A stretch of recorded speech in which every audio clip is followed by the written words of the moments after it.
Bonjour et bienvenue dans cette nouvelle vidéo. Aujourd'hui, on va parler de la clé du poisson. On va commencer par voir quelques trucs, astuces et choses à savoir sur cette clé. On verra ensuite comment la tracer correctement. On poursuivra avec 5 kanji qui utilisent cette clé.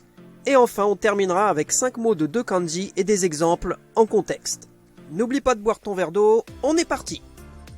Parmi les trucs, astuces et choses à savoir sur cette clé, c'est que c'est à la fois un kanji et un composant d'un kanji. Le kanji lui-même a pour lecture sino-japonaise gyo et lecture japonaise uo ou sakana.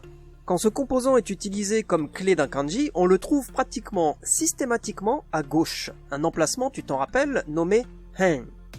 On lit alors le composant sakana hen ou uo hen. Enfin, c'est une clé qui est très utilisée dans les kanji des noms de poissons, qui sont souvent des kanji de type Jinmeiyo kanji. C'est quoi les Jinmeiyo kanji? C'est une catégorie de kanji qu'on peut utiliser pour les noms. C'est le moment de préparer un papier et de quoi écrire parce qu'on va voir ensemble comment tracer correctement ce kanji. Tu t'en rappelles, un kanji comporte un nombre de traits bien précis et se trace dans un ordre bien précis. Comme tu le vois sur cette illustration, chaque trait porte un numéro et le plus grand numéro indique le nombre de traits du kanji. Pour tracer correctement ce kanji, il faut donc commencer par tracer le trait 1, puis le trait 2, et ainsi de suite jusqu'au dernier trait. Pour savoir par où commencer, tu vas voir une animation du tracé de ce kanji du premier au dernier trait. Cette animation est répétée 2 fois. La première fois, c'est juste pour que tu saisisses bien comment tracer ce kanji.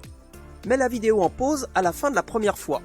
Prends alors ton papier et de quoi écrire et essaye de tracer ce kanji sur ton papier. Une fois que tu as fini, reprends la lecture de la vidéo et vérifie que tu ne t'es pas trompé. Lire et écrire sont 2 choses différentes et savoir lire un kanji ne permet pas de savoir l'écrire. Il faut pratiquer ces 2 compétences pour pouvoir bien lire et écrire les kanji. Attention, c'est parti!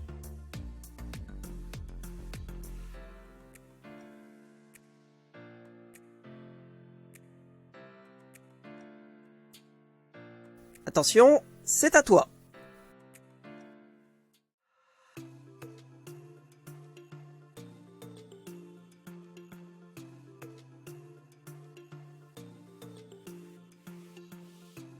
Tu peux laisser refroidir ton crayon, on passe maintenant aux exemples de kanji qui utilisent cette clé.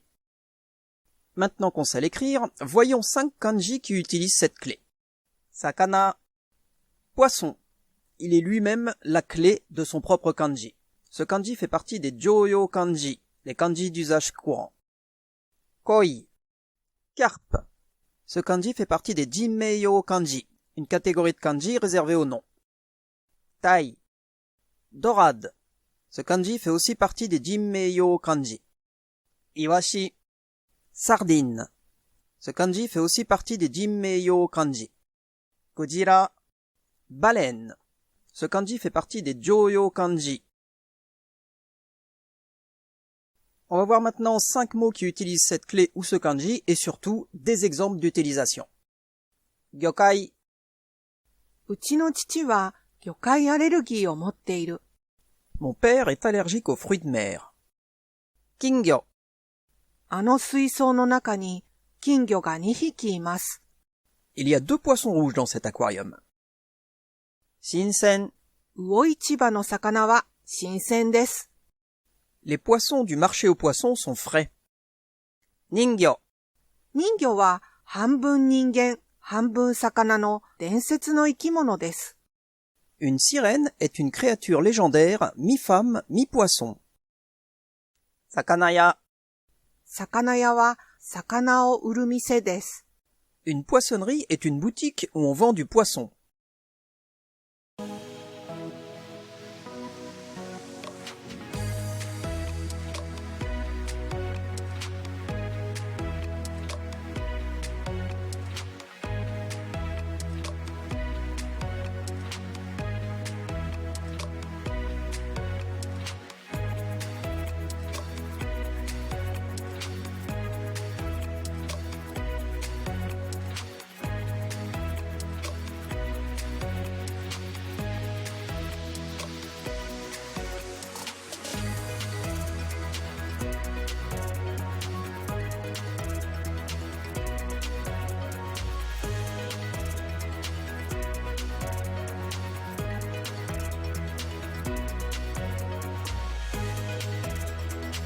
Si tu as trouvé cette vidéo utile, si tu l'as trouvée intéressante, si tu l'as trouvée amusante, si tu voudrais en voir d'autres, soutiens la chaîne en t'abonnant.